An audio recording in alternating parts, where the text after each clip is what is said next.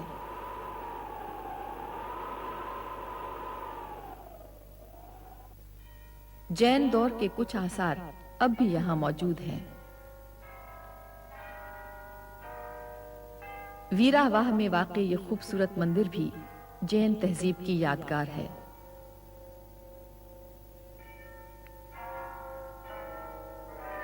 Nagar Parker کا یہ جین مندر بھی اپنے عہد کا قصہ خواں ہے۔ ویرا واہ سے کوئی 14 میل پرے گوری کا مندر ہے۔ یہ بھی جین مت کی عبادت گاہ ہے۔ یہ 1376 عیسوی کی تعمیر کہی جاتی ہے۔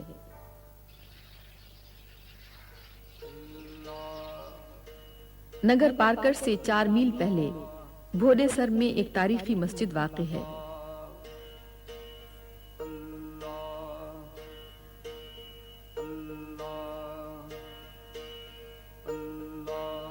اسے گجرات کے سلطان محمود بیگڑا بن مظفر شاہ کی سندھ آمد کے وقت یادگار کے طور پر تعمیر کیا گیا تھا۔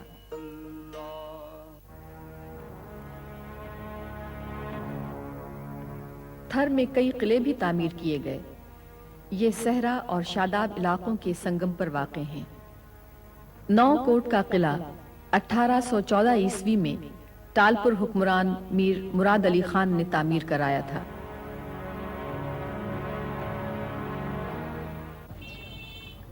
عمر کوٹ ایک تاریخی شہر ہے۔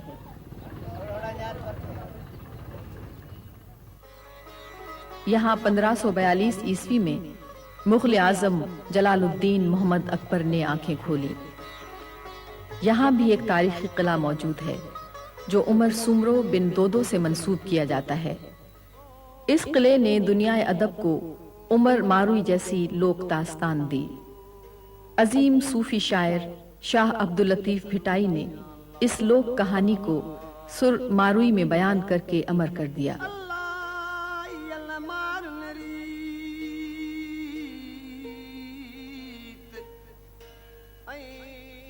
شاہ لطیف نے ماروئی کی بستی بھالوا کو ملیر کے نام سے پکارا ہے۔ ملیر یعنی سرسبز و شاداب علاقہ۔ عمر سومرو تک جب ماروئی کے حسن و جمال کے چرچے پہنچے تو اس کے دل میں بھی ماروئی کو حاصل کرنے کی خواہش جاگ اٹھی۔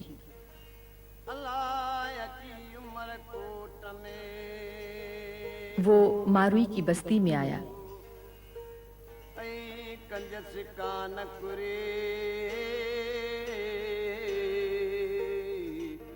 اس وقت ماروئی پن گھٹ پر پانی بھر رہی تھی۔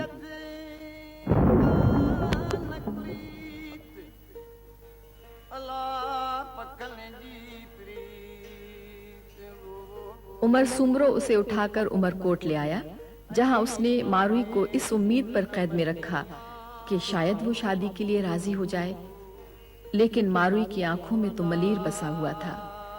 مٹی کی خوشبو کے آگے قلعے کی شاہانہ زندگی کچھ بھی نہ تھی۔ عمر سومرو پاک دامن ماروئی کی استقامت دیکھ کر اسے رہا کرنے پر مجبور ہو گیا۔ آج بھی سندھ کے لوک فنکار ماروئی کے درد کے ترجمان ہیں۔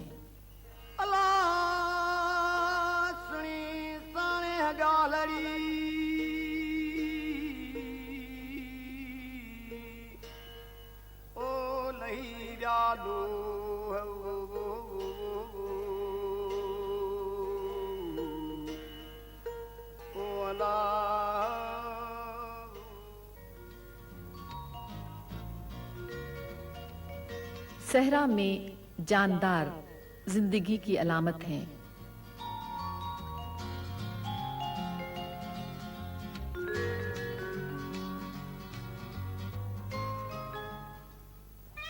مور ہر جا اپنی رعنائیاں بکھیرتا نظر آتا ہے۔